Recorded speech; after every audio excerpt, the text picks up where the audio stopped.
Welcome into the Friday edition of the Locked On Leafs podcast. I'm Mike DiStefano. Got Dave Morassutti with me. On today's show, we're going to take a look and dissect the top 50 free agent list that is put out by Daily Faceoff today. We'll see who could potentially be some Leafs targets on that list, and then we'll help tee up Game 5 of the Stanley Cup Final tonight, where Colorado could close it out and become world champions. All that and more on today's edition of Locked On Leafs.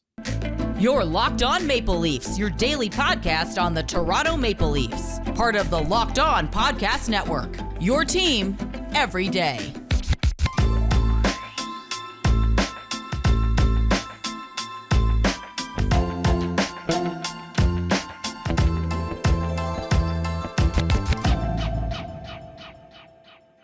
Hello and welcome to the Locked On Leafs podcast, your one-stop shop for all things Leafs. I'm your host, Mike DiStefano from TSN 1050 Toronto Radio, also known as Al's brother on TSN's Overdrive and TSN 1050's Leafs Lunch. Joining me, it's my co-host, Dave Morassutti from Sportsnet, also writer for the NHLPA. Locked On Leafs is a daily Maple Leaf-centric podcast, so be sure to subscribe for free wherever you get your podcast from. You can also now catch us up on video on YouTube. That's Locked On Leafs on YouTube. Please subscribe, like this video, and leave a comment down below as well, telling us your thoughts on what we have to say today. That'd be greatly, greatly appreciated. A couple of things that we're going to get into. We are going to take a peek into the Stanley Cup Final, Game 5 tonight. A chance for Colorado to come away victorious with the championship and hoist Lord Stanley's mug. But before we get into that, Dave, we're going to take a look and dissect the top 50 free agents, the list that was compiled by Daily Faceoff, and we're going to see who could potentially be some Leafs targets out there for free agency, which is coming up, man. We're only a few weeks away. It's, we talk about how we get to relax a little bit this offseason. No. That's not how it works in hockey, man. No. Relaxation doesn't happen until like end of July. You only about a month. Yeah, it's pretty much August, and especially with the pandemic, and it still isn't back to regularly scheduled stuff. Like typically July 1's the final day, and then maybe another day or two where there's still news, and then it goes pretty dark for July and August. But I mean, you still got the cup final going on, and they got the draft. I believe it's July 8th and 9th, or that week at the very least.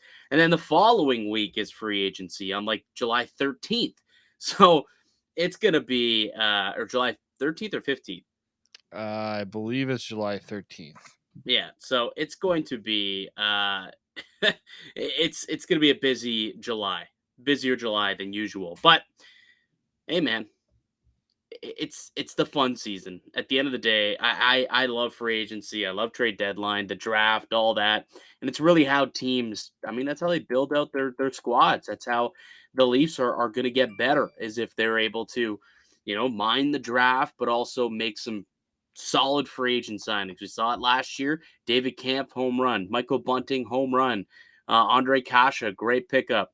There were some not so great signings with Peter Mrazek and Nick Ritchie, which the Nick Ritchie one was eradicated. Hopefully, Mrazek can also kind of get dealt with at some point here. But why don't we take a look into this year's top free agent crop?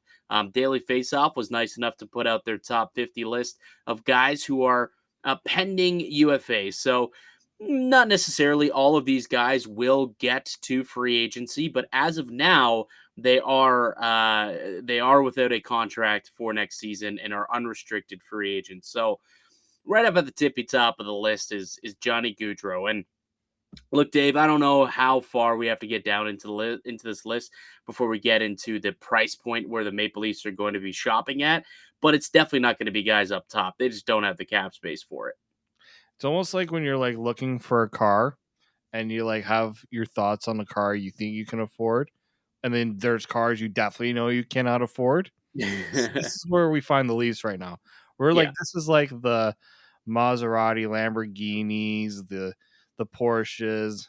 Like the Leafs are not exactly window shopping for that right now. No, they're looking for Fiats. Like straight, They're looking for Fiats. Yeah. Or even like a Ford Fiesta. Like that's what the Maple Leafs are bargain bin shopping for. So the top 5, they've got Johnny Gaudreau, Philip Forsberg, Nazem Kadri coming in at number 3. John Klingberg at 4 and Chris Letang at 5. I'm curious, what do you think Kadri's going to get on the open market, Dave? I think it's gonna start in probably the 7 range, Yeah, like I, 6-7 million a year I feel at like he least. could get upwards of 8 million, like a 5-year deal, 8 million per. I think that's what he may be looking at. I mean, Matt He is the Duchene best got center. 8 million. I think like what did Dano get with the Kings? He Five got and a half. okay, and like we know that Kadri is a better offensive player than Philippe Dano, so Correct. like you would expect if he got 5.5, Kadri should realistically start at 7. Yeah, I think that's if he gets something with a 6 in it, that team's getting a discount. A Yeah, discount. All right, let's keep moving and shaking down this list. So Evander Kane's at 6, Evgeny Malkin at 7, Andrew Kopp coming in at 8. Would Andrew Kopp be a player you think the Maple Leafs could potentially pick up the phone and see if there's any interest in him? Because he's kind of the perfect kind of player that the Leafs could yeah. use. And, there would have to be some sort of money going out in this situation. But I think when we look at the top 10 here, he's probably the only player that intrigues me and that also could be somewhat attainable for the Maple Leafs in free agency. Like during his time in Winnipeg, he wasn't really asked to be an offensive guy, and then he got moved into a top 6 role. And you know what? Okay, this guy can actually put up some decent points. I think he had like 18 points in 16 games when he was moved into a top 6 role, and then he had 14 points in 20 playoff games for the Rangers. Yeah. And that's a tough market to play for. So you can see he's already thrived playing in a top market. The playoff production was there. That's the kind of thing the Leafs really do need. So Absolutely. I would pay a little bit more to get a guy like Andrew Kopp. He's versatile, but the problem is he's probably gonna be one of like he's in the top 10 here. But with if a lot of these guys go, like if Malkin stays in Pittsburgh, Letang stays in Pittsburgh, there's gonna be a lot of guys that when they stay, a guy like Andrew Kopp will be almost top on a lot of teams' lists because they know exactly what he brings, the intangibles he brings, and a lot of teams will value that. It's just the versatility, like the fact that he can play wing and center. He's a bit of he's got a nose for the net. Yeah. He plays a bit of a rugged type of game, a two-way type of game. Like he'd be a great addition to the Maple Leafs. He really, really would. And he's probably going to be looking in the fives, 5.5. Like he might get the Phil Deneau level deal out here in free agency, which would be a great coup for him. I'm not sure the Leafs would be able to afford that unless they made some serious moving, like did some serious moving around of the cap space. Like a bigger deal would have to occur between now and free agency to free up some space to bring in a guy like Andrew Kopp. But he is a name that I've seen a lot of Leaf fans kind of pinpoint as a perfect addition in free agency. And I would, I'd say that he would be a great addition. I'm just not so certain that that's just a little bit above the price tag. That's not quite Ferrari level, but it's probably still BMW, and we're still working with the Ford Fiestas here.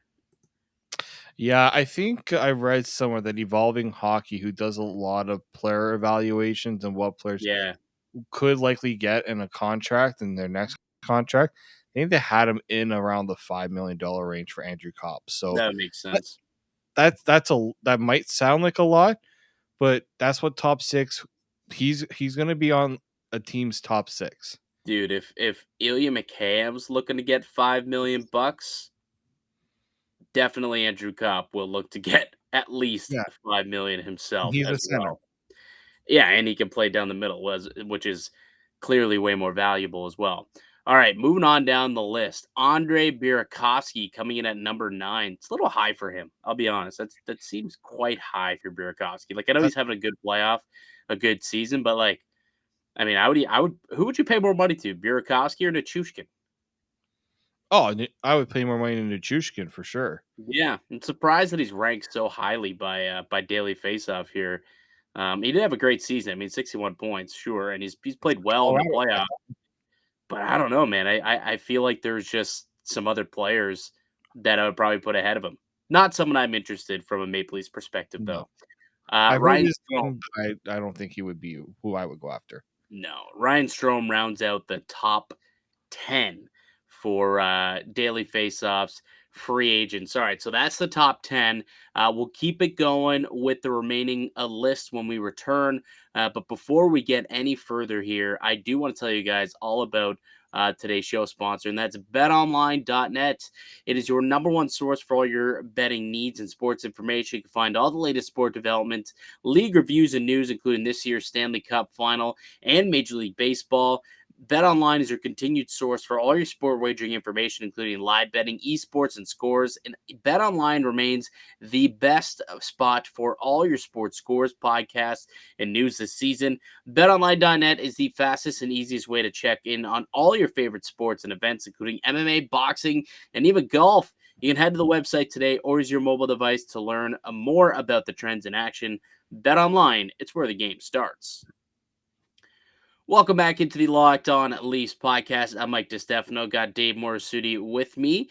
We are the hosts here at Locked On Leafs, and we're taking a peek through the top 50 free agents from Daily Faceoff. They went out and they uploaded their top 50 free agent list, and we're looking through and seeing what players could potentially be the apple of the eye of Maple Leafs brass and Kyle Dubas. So far through the top 10, like Andrew Kopp is the only guy who might be a consideration for the Maple Leafs, who we think they could potentially be interested in if the price is right and if they could do some cap maneuvering. But so far, they're still, through the top 10.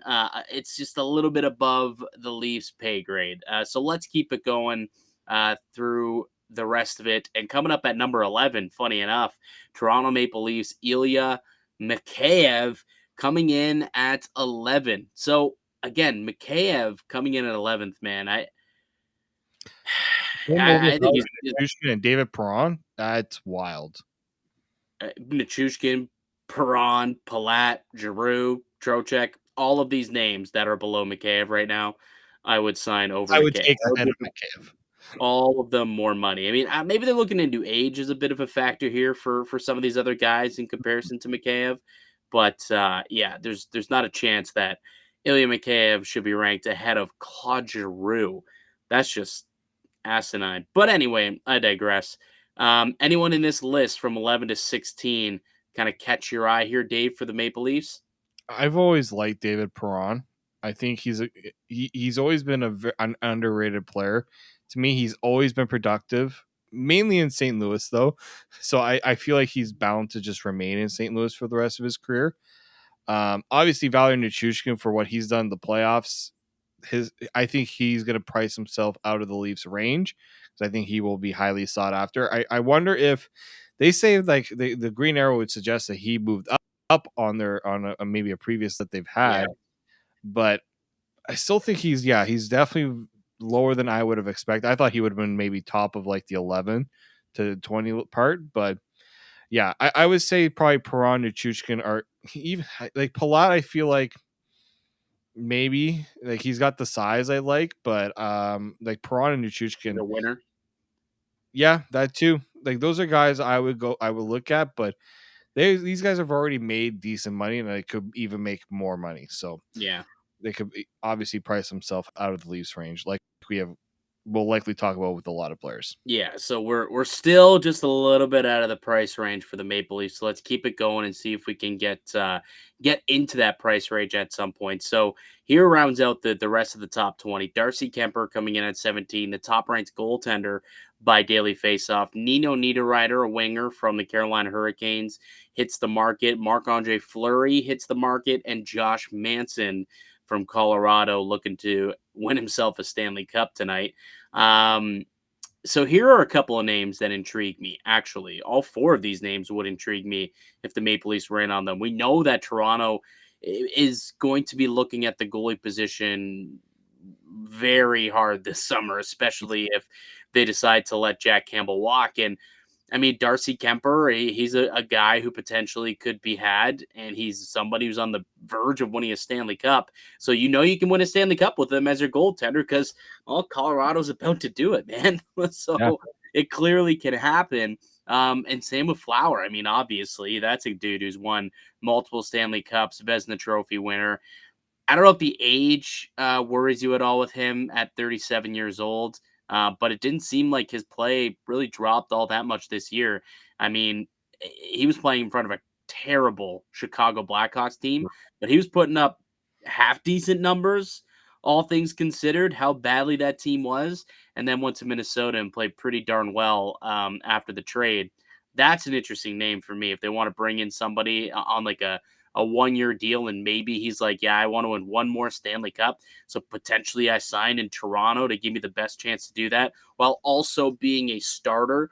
And I don't know if there's like too many, cup contenders that have an open goalie position for a guy like Fleury. So not only can he get a chance at a championship, but also be a prominent role in a starting goaltender on a team.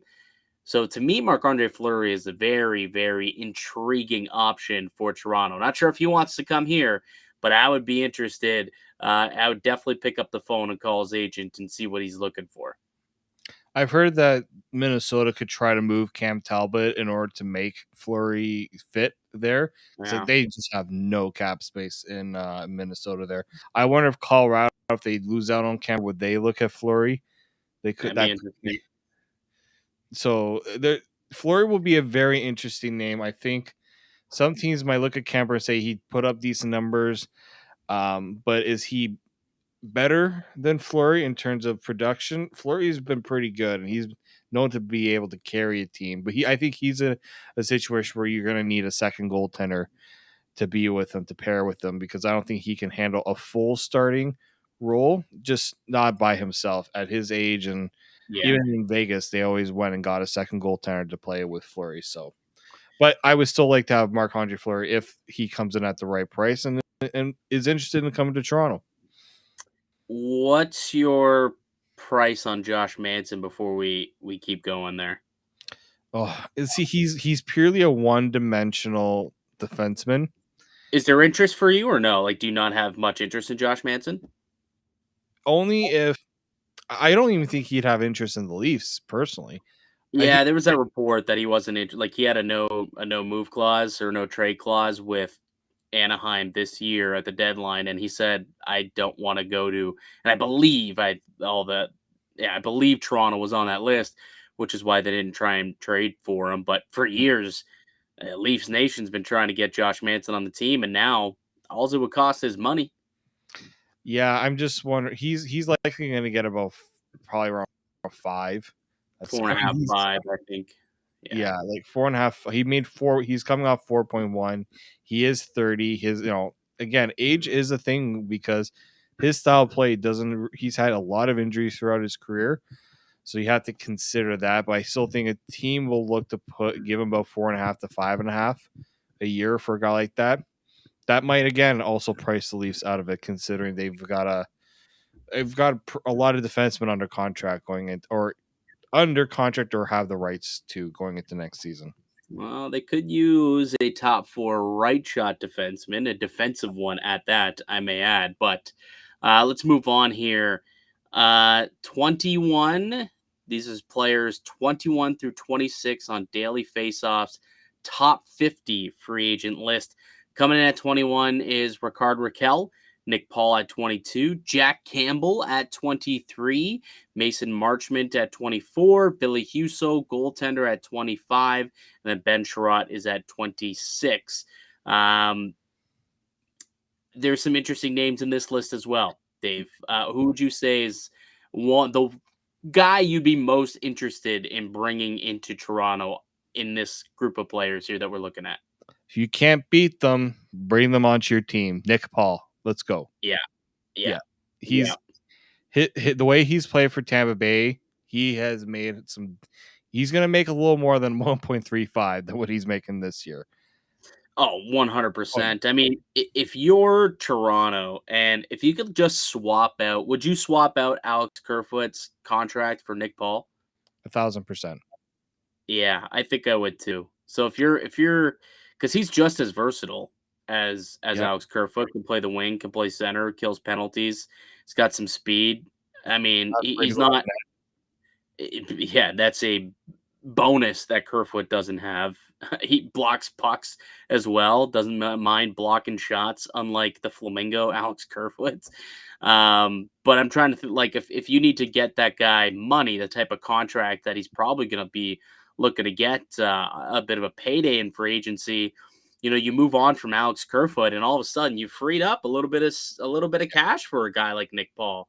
And it's definitely an interesting name for me as well. Another one, Mason Marchment, former Maple Leaf, next to the Nazem Kadri trade, maybe the second worst trade of Kyle Dubas's tenure as the general manager of the Leafs, trading him away for Dennis Mulligan. But he had 47 points this year, and he's a big body, and he plays the left side, and I think that he could work out really well with the Maple Leafs. He's a guy who crashes the net. His points per 60 was actually like up in the top of the league. It was incredible what he was able to do in such an efficient time. And if he could play in this team's middle six area, get himself a contract in the range of, $3-ish million. I'm thinking 3-4 years at $3 million per. I mean, he really only had one great season, right? Like, not even great. He had 47 points, and he only played 56 games. So, Before. but there's not a long resume when it comes to Marchment. He's only been a regular in the NHL for like 2 years now. So I don't know if he'd be able to garner like ridiculous contract. I think that it would only take like a $3 million deal to bring this guy in, given what he's been so far in his career. And there's a little bit of a gamble about whether or not he can continue to be the player that he was this season in what was a good breakout platform year. My other concern too with a guy like Mason Marchment is he clearly didn't thrive under Keefe, and you wonder, is that a Sheldon Keefe thing? I feel it was an opportunity thing, obviously, because when he got to Florida, he was immediately pushed up the lineup and proved that he could be a I productive. think Marsham was traded before Keefe was in the NHL, so he would have been with Marchman and the Marlies. I'm just wondering. Okay, so I remember him. It was him and Korshkov were traded, and I remember it was when So I'm trying to remember when it happened. I think it was 20. No, I'm pretty sure Babcock was still the head coach February when it happened. 19th, 2020. So I think Babcock was gone by then. Okay, yeah, he would have been gone by then. Okay, so it was right before COVID hit. I remember thinking it was before COVID, so I thought it was like the year prior. Yeah. Um, yeah, it would have been literally like a couple of months into the Sheldon Keefe tenure. Yeah, he didn't even get much, and he was injured too. So I just wonder if the Leafs were literally just looking for a body too. Just not a really great trade, as you mentioned there. Tough trade. How about now? We kind of discussed Ville Husso a little bit. I'm just wondering, he doesn't have the track record that makes me scream, all right, let's give this guy $3-4 million, like I've heard some people suggest. Yeah, the number that's been thrown out is like, oh, he'll probably get a Chris Drieger like deal, which was 3 million a season. I might gamble on that. I would need to know what the other goalie you're getting along with Billy Huso was going to be, right? Like I'm not coming in thinking that this guy's going to be your starter who's going to play a 50, 60 games. It's just not going to happen. But I might sniff at that if he's looking for like a 3-year, 4-year deal at $3 million a year. I might sniff at that as a goaltender. I don't think that's totally egregious ask for a guy who technically received a third place Vezina vote this season. No, and I've heard some people say, oh, he could probably get over 5 million because of the goaltending market. I said, a team that gives him $5 million, that's almost like all right, go ahead, do what you have to do. That's I know not there's happening. teams desperate for goaltending, but I just hope there aren't teams that desperate for goaltending. Yeah, that would be egregious. He had a solid year. I mean, 919 save percentage through the regular season, pretty good pretty good year for him through 40 games too. Like he played 40 games for St. Louis this year. He pushed Jordan Binnington out of the net. At one point in this season, Binnington got it back in the playoffs, but he effectively became the 1A for a little while in St. Louis, and they're a good club. So Mhm. I might be one to roll the dice there. All right, moving on to the next batch of players, finishing up the top 30 here. Brett Kulak, defenseman, who was traded to Edmonton at the deadline. He's a pretty good player, actually, for them throughout the playoffs. He comes in at 27. Frank Vetrano at 28. Evan Rodriguez, former Maple Leaf, kind of, for a couple of days. Evan Rodriguez comes in at 29th, and then Paul Stastny coming in to round out the top 30. Any of those names interest you, Dave? This is we're getting into, The nitty.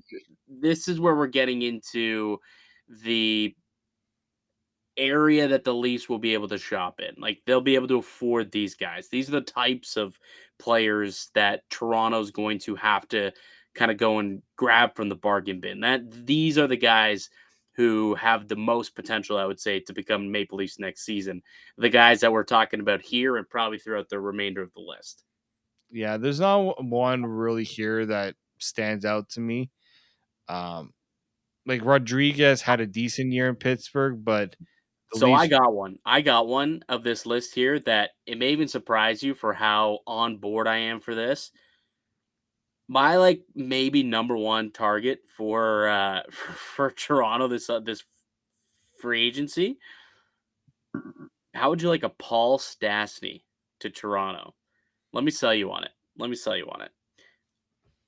I heard Paul Stastny, or I read in an article that he wrote for the or he didn't write it. Pierre LeBrun wrote an article in the Athletic where he spoke with Paul Stastny, and he said, "At this point, I'm looking to win." So he's looking to go to a contender. Toronto checks that box, and he's currently 36 years old. He doesn't have much time to go. I'm assuming if he's looking to go to a contender, good chance he's willing to just take a pay cut. The guy's made a boatload of money over the course of his career. I'm thinking he's ready to kind of end up being that Jason Spezza like player where you're just trying to sign on for league mint to chase that ring. And the better part about Paul Stastny as opposed to Jason Spezza is I think this guy still has some game left. Whereas Spezza last year didn't have much. He couldn't really only give you fourth line minutes. I think Paul Stastny can really fit in your middle six, whether it's down the middle. He can also plays the wing, left wing. I mean, Stastny, Tavares, Nylander doesn't sound like a terrible second line for me. He had 20 goals this year with Winnipeg. 45-point season. I just personally think that Paul Stastny would be a nice addition, a veteran addition, and I don't think it would cost a whole lot to make it happen. And the versatility and the skill level and he's just a great person, locker room type of player. I really like Paul Stastny as a kind of a gray beard ad for the Maple Leafs this free agency. I'd only do it for the reasons you specified in that if he comes for a decent contract. Like if he's Yeah, looking, like I'm not paying the guy more than $2 million. that's what I was gonna say. If it's over $2 million, sorry, gonna have to go to another dealership. Yeah, probably, and I don't know if he's willing to take that big of a cut. I don't know, but if he is, I'd be interested. All right, 30 through 36. Braden Holtby coming in at 31. Nikita Zadorov, defenseman, at 32. Eric Goodbranson at 33. Nick Delorier at 34. Nick Leddy coming in at 35. And then Callie Yarncroke coming in at 36. Nick Delorier is interesting.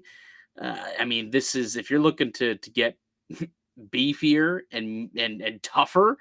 I mean, Nick Delorier is your guy. That dude throws bombs. He is nails. This guy, and Minnesota knew that. That's why they traded for him at the deadline.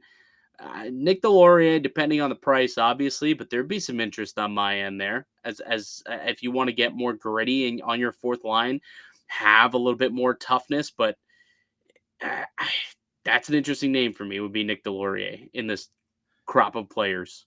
Yeah, I would say so because he's a guy that Anaheim didn't want to trade because they wanted him with the younger guys to kind of keep the flies off of the younger guys. But I think, yeah, if he comes cheap, I'd rather have him over like a Kyle Clifford because I know Nick Oh, Deslauriers can play in the yeah. NHL. Yeah. Now, Delory will cost a lot more money than Kyle Clifford. Yes, I think like Clifford's making like league league minimum, basically. I'm pretty sure. Delory, I don't know what he's going to garner, to be honest with you, but probably in the neighborhood of 1.5 to 2 million, like a Ryan Reeves type of contract. I think he makes 1.875.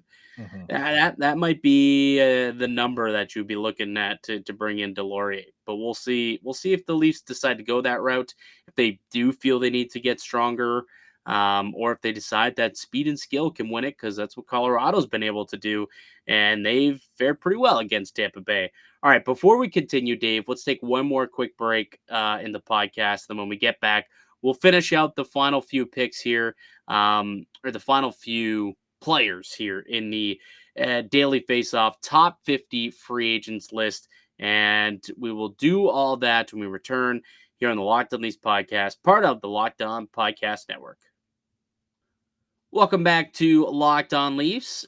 I'm Mike DiStefano with Dave Morassutti. We're your hosts here at Locked On Leafs. We are a daily Maple Leaf centric podcast, and we're taking a look at the top 50 free agent list provided by Daily Faceoff. So we've already gone through the first 36 names on that list, and we're just kind of talking through to see how many guys could potentially have interest for the Toronto Maple Leafs. So we've looked through a number of players. We've discussed them, and there's a couple of guys who we are quite interested in. And let's continue our look through this list. And coming in at 37 is a former Maple Leaf.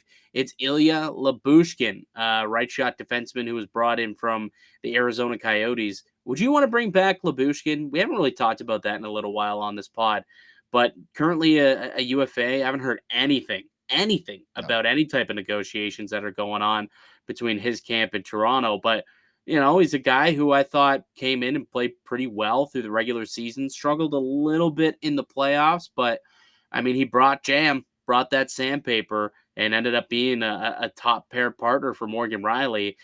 Would you entertain bringing him back? What's the number that you would like to have him back at? If they can move out Justin Hall's contract and basically swap him with Lyubushkin at, let's say, like a $1.5 million. I think Hall makes 2. Yeah, so Hall makes 2. If you give Lyubushkin, let's say 1.5, he's making 1.35 right now. He's not exactly the guy that's going to go out and get $3 to $4 million. If he does, good on him. I just don't think he is that player. I mean, he did play. It didn't help that he played with Morgan Riley in the top. I'll say Cody Ceci got paid $3.5 million last year in free agency. Let's not forget that. Tucker Poolman got paid $2.5 million last year by Vancouver. Okay, so he's definitely getting over $2 million.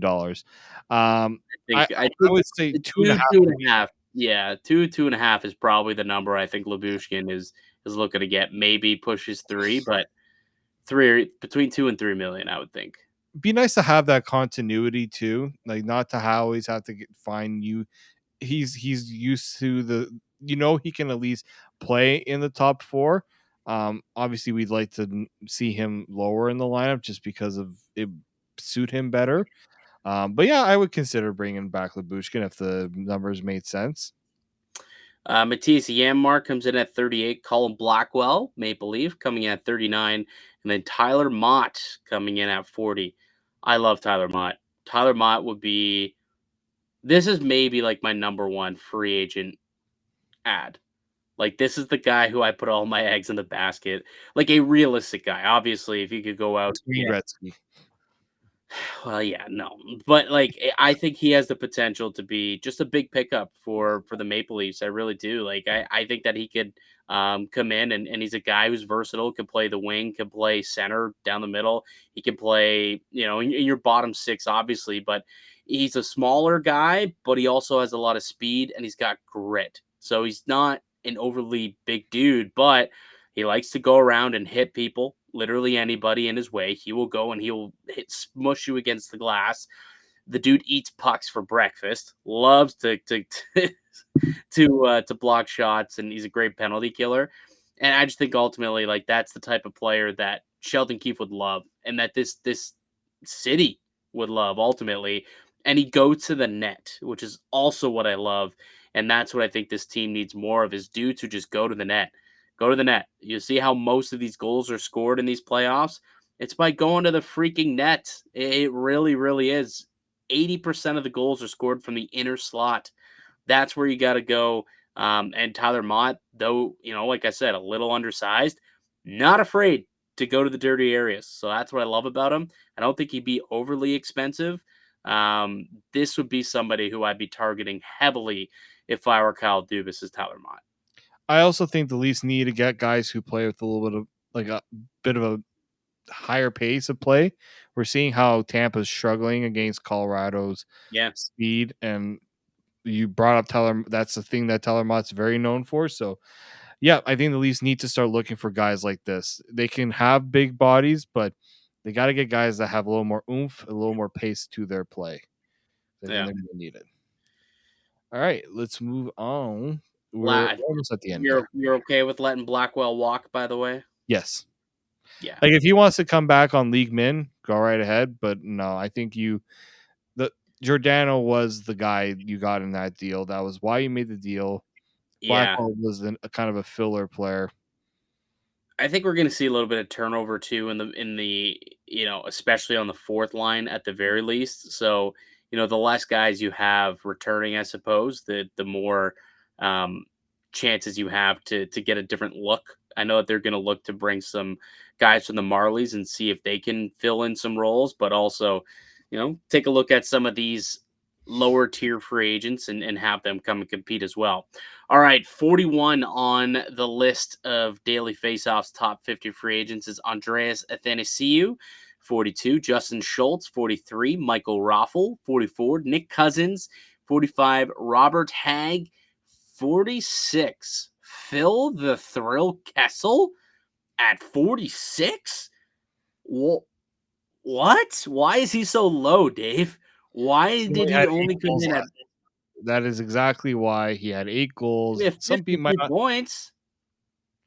I know. I think I just think Phil will always have that reputation. He just didn't look like Phil Kessel last year.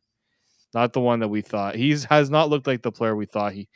Ever since he moved to Arizona, I do think that was an issue. I didn't think that was a good fit for him, and I don't think that was a good fit for Arizona. So he's a guy that I think a team could take a little bit of a gamble on. If he's put in the right situation, I think he could thrive, but definitely not in Arizona. And not in Toronto? No, because I don't think I don't think that's the player the Leafs need, unfortunately. I agree. Anyone else on this list, 41 through 46, that interests you? I don't think so. No one really jumps at me. There's not really one that said, the Leafs got to have this guy. I don't know. Yeah, there's not really much there. Let's look at the final few names on this list. 47, Johan Larsson. 48, Ian Cole. 49, Curtis Lazar. And the 50th player on Daily Faceoff's top 50 free agent list is Chase Priskie, defenseman from Florida. He was a college UFA a few years back.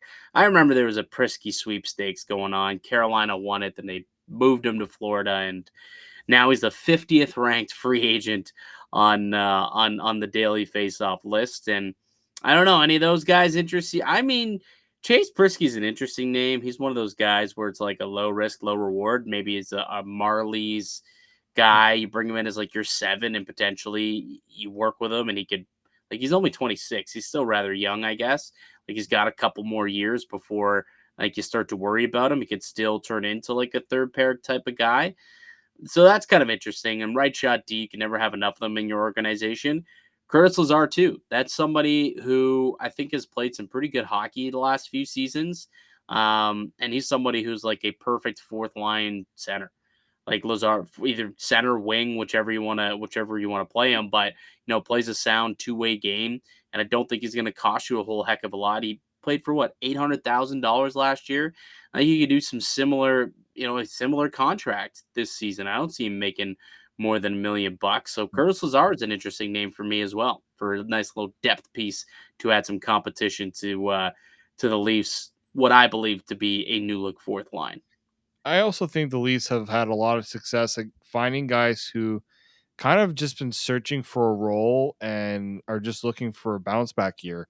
I think Curtis Lazar, he's bounced back ever since he kind of leapt onto the scene in the NHL with Ottawa, and he hasn't really caught on much elsewhere. But I think He ate that hamburger and it ended his whole career. that's what It happens when went you eat downward McDonald's. after he ate the hamburger. It all went downward. I'm telling you, go look at it. Go look at his game logs. You'll notice a steep drop off right after he picked up that hamburger off the ice and chomped on it. Little lesson for you kids: don't take hamburgers that are thrown onto the ice. Yeah, it's probably a good lesson. Good lesson. But yeah, no, I wouldn't. I wouldn't hate if the Leafs sign Curtis Lazar. I would be like, okay, that's an interesting move. I just think you got to find guys that have shown to be productive lower in the lineup. And yeah, I mean, he's not a guy that I have to put top on my list, but I take a flyer. Yeah. So, I mean, there's a few guys out there that the Maple Leafs, I think, will be interested in, and they'll make some signings. I don't expect them to do anything flashy. Like, we're not getting Phil Forsberg. Unfortunately, John Klingberg's not making his way to Toronto. It's just not going to happen. They got to go and look at the Fiats and the Fiestas. I mean, maybe they do some, rearranging of some deck chairs and some money goes out somehow with a couple of deals and they open up some cap space to make a bit of a bigger move. But as it sits right now, just $7 million in cap space. They still got a couple of RFAs that they got to sign. There's not a whole lot of space to make a splash, and they'll be looking at some bargain bin hunting once again, I believe, this upcoming free agency. And, well, that's a sample of the list of guys who are going to be out there for the Maple Leafs. Let us know in the comment section down below which player or players that you think the Maple Leafs should go after and sign, and maybe even toss out what you think they're worth, just so that we can have that conversation as well later on. Maybe next week we'll take a look at some of what you guys believe and have some more discussions. But Dave, that's going to do it for us here today, buddy. Fun show. I'd like to thank everyone for listening and supporting the show. You can subscribe to the Locked On Leafs podcast on all podcasting platforms and receive daily Leafs content. Follow myself on Twitter at Mickey_Canuck. Follow Dave at D_Morassutti. Also follow the show at Locked On Leafs. Go ahead, leave a like on this video. That'd be greatly appreciated. Share it, comment down below, and make sure you, once again, are subscribed as well. And also, if you are listening to this via iTunes, we really appreciate it if you guys could leave us a 5-star rating and a review. That would be much appreciated. All right, that does it for us today. We'll be back with another episode on Monday. Enjoy the weekend, folks. Hopefully, Nazem Kadri's hoisting his Stanley Cup tonight with that broken finger. I'm hoping it's happening, pal. Actually, before we go, we do got to make a prediction. You think it happens? Do you think tonight it's done in 5? I mean, you kind of got to stick to your guns at this point, Dave. You called it. You called it last week. You still think it happens? I do. I still think it happens, and I think the Colorado Avalanche fans will be singing more than just "All Say It Ain't So" and "All the Small Things." Yeah, they sing "Say It Ain't So" as well. I've heard it. I've heard it at one point. Okay, all the small Not things, during these playoffs, but all the small things. that's Kabukowskis. Yeah. Yep. Tom Brady. That's right. Tom Brady, Kyle Bukauskas. Canadian Tom Brady. Yeah. Same guy. Yeah, I think it's gonna happen too, man. I think it's gonna happen too. I think there's just it's tough to go into that building and play. They skunked them last time they were at Ball Arena. What was it, 7-0? That's going to be a toughie for them to have to go back into that environment. So I do think that that Colorado closes it out tonight, and it'll be all over. And we can sit here and be happy for Nazem Kadri. Not upset, not bitter, but I'll be happy for Naz. I'll be happy for, Nichushkin has been a nice little story. A bunch of players will be. And if it ends tonight, are we both in agreement? Cale Makar should probably get the Conn Smythe? Yeah, okay. glad we're on the same page for all of that. Well, enjoy the game tonight, folks. I know that we will. We'll be back with another episode on Monday. But until then, keep it locked right here on Locked On Leafs.